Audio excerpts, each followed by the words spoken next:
बहुत सी जगहों से ये भी शिकायत आ रही हैं कि पीटीआई के उम्मीदवारों के घरों में रेटें पड़ रही हैं। ब्रिगेडियर टैड अमानुल्लाह साहब जो कि साबिक मेंबर कौमी असम्बली हैं, उनके हवाले से कहा गया कि उनके घर में पुलिस की रेड और तोड़फोड़ ये सारा कुछ सामने आया। लेकिन इस तमाम मामलात के बावजूद भी तहरीक इंसाफ के उम्मीदवारान किसी सूरत में भी मैदान छोड़ने के लिए तैयार नहीं है। खबर मैं आपको यह देता हूं आज।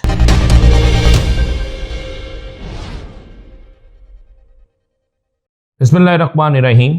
अस्सलातु वस्सलामु अलैका या सय्यदी या रसूल अल्लाह। अस्सलातु वस्सलामु अलैका या सय्यदी या हबीब अल्लाह। तमाम सुनने वालों को अस्सलामु अलैकुम।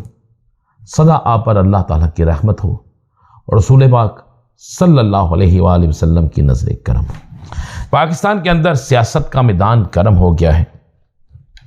बहुत सी जगहों से ये भी शिकायत आ रही हैं कि पीटीआई के उम्मीदवारों के घरों में रेटें पड़ रही हैं। ब्रिगेडियर टैड अमानुल्लाह साहब जो कि साबिक मेंबर कौमी असम्बली हैं, उनके हवाले से कहा गया कि उनके घर में पुलिस की रेड और तोड़फोड़ ये सारा कुछ सामने आया। उकारा के अंदर डीएसपी मुस्लिम लीग नून की के योम तसीस या तकरीब में सालगिरह या नवाज शरीफ की सालगिरह की तकरीब में बावर्दी केक काट रहा है, जिस पर एक्शन भी लिया इलेक्शन कमीशन की तरफ से। पर ऐसी चीज़ें भी चल रही हैं। एक तरफ इलेक्शन का सीज़न है, कागजात नामजदगी मंजूर हो रहे हैं, दूसरी तरफ बहुत सी सरकारी मशीनरी बहुत सी जगहों पर इस्तेमाल होती भी नज़र आ रही है, जिस पर इलेक्शन कमीशन फौरी तौर पर एक्शन भी ले रहे हैं और बहुत सी जगहों पर बिल्कुल खामोशी भी है। लेकिन इस तमाम मामलात के बावजूद भी तहरीक इंसाफ के उम्मीदवारान किसी सूरत में भी मैदान छोड़ने के लिए तैयार नहीं है। चाहे घरों पे रेटें हों, चाहे कागजात नामजदगी की राह में रुकावटें हों, चाहे कोई और मामला हो, किसी सूरत में भी वो अपना मैदान छोड़ने के लिए तैयार नहीं है। मैंने एक रोज पहले अपने व्लॉग में आपको बताया था कि बाकायदा तल्ले मिन्नतें डाली जा रही हैं किसी तरीके से पीटीआई को बिल्कुल आउट किया जाए। उसका भी बंदोबस्त पीटीआई ने कर लिया है, उसका भी बंदोबस्त तहरीक इंसाफ ने कर लिया है। खबर मैं आपको यह देता हूं आज कि कप्तान ने एक अहम तरीन फैसला कर लिया है।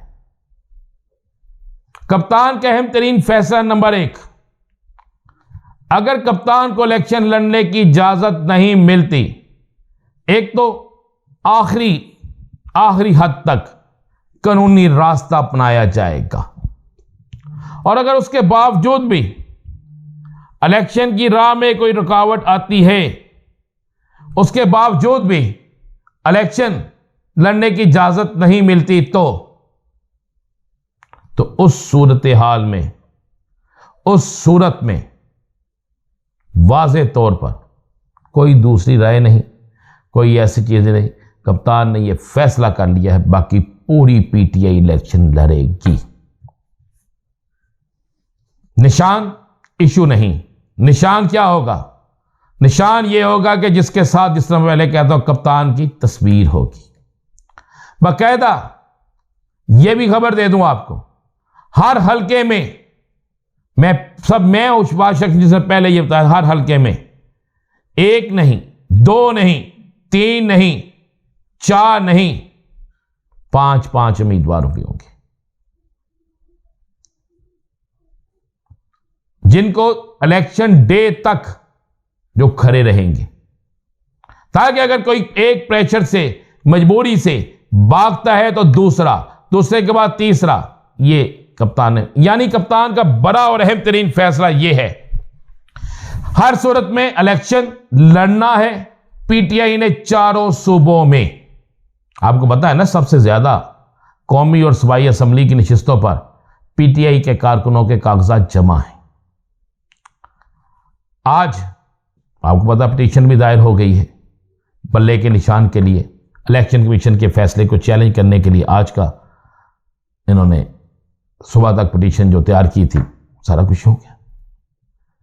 अब मामला बड़ा क्लियर और साफ है। जब हर तरफ से सियासी जमातें दबाव डालें, कभी इलेक्शन बाइकाट की धमकी दें, कि एक हर सूरत में कप्तान की टीम को आउट होना चाहिए, तो उस सूरत में कप्तान ने मुतबादल अहम तरीन फैसला करके रख लिया। फैसला यह है कि जो मर्जी हो जाए, पीटीआई तमाम नशिस्तों पर, और आपको यह खबर दे दूं, पीटीआई सिर्फ इस वक्त पाकिस्तान की वाहिद जमात है जो तमाम नशिस्तों पर इलेक्शन लड़ेगी। अच्छा, बहुत से लोग कह रहे होंगे अभी फला जगह पर हमें उनके उम्मीदवार नजर तो नहीं आ रहे। सब्र करें, सब्र कर लें, 13 जनवरी तक सारे उम्मीदवार नजर आएंगे, फिर आपको मेरी ये खबर हर चीज याद आएगी।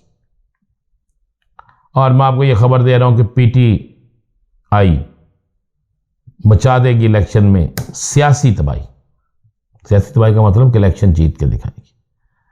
अब बहुत से लोग सवाल कर रहे हैं कि किस तरह इलेक्शन जीतेगी, तो ये आने वाले दिनों में आपको ये चीज़ें नज़र आना शुरू हो जाएंगी आहिस्ता आहिस्ता। मैं पहले भी जो कहता था, क्योंकि एक प्लान ये भी बन रहा है किसी जगह कि कप्तान को नीचे से सज़ा दिलवा दी जाए, लेकिन सज़ा कप्तान का इशू ही नहीं है।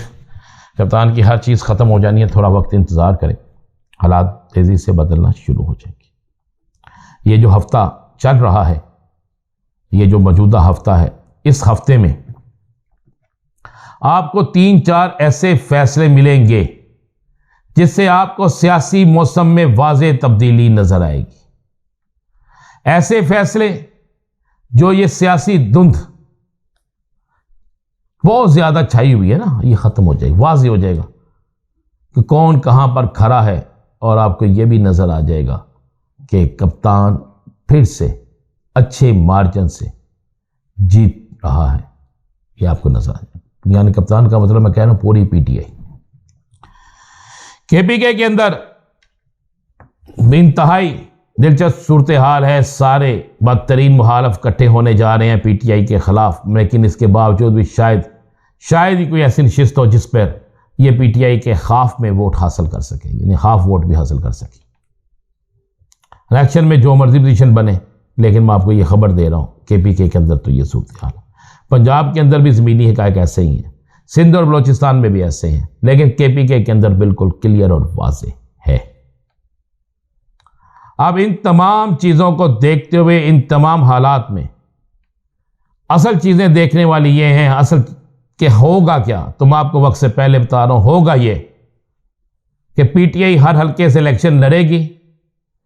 पीटीआई के इलेक्शन के उम्मीदवार अगर निशान का मसला होता है तो उसके लिए एक ऐसा ऐलान होगा, इस तरीके से बताया जाएगा कि 2 घंटों के अंदर सोशल मीडिया की सबसे बड़ी कैंपेन वो होगी। ये मैं आपको बिल्कुल कह रहा हूं। और मुखालिफ सियासी जमातें जो हैं वो इस वक्त सख्त परेशान हैं, इसलिए सख्त परेशान है कि कोई भी सियासी जमात अभी तक खुलकर बाहर नहीं आ रही।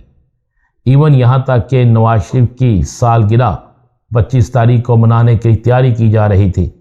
सालगिरह तो मनाई गई, लेकिन किसी भी तकरीब में 100 से ज़ायद लोग नहीं थे, जिसने ख़तरे की घंटी बजा दी। मज़ीद क्या होगा, इंतज़ार कीजिए। मेरे अगले व्लॉग का इजाज़त दीजिए। अल्लाह हाफ़िज़।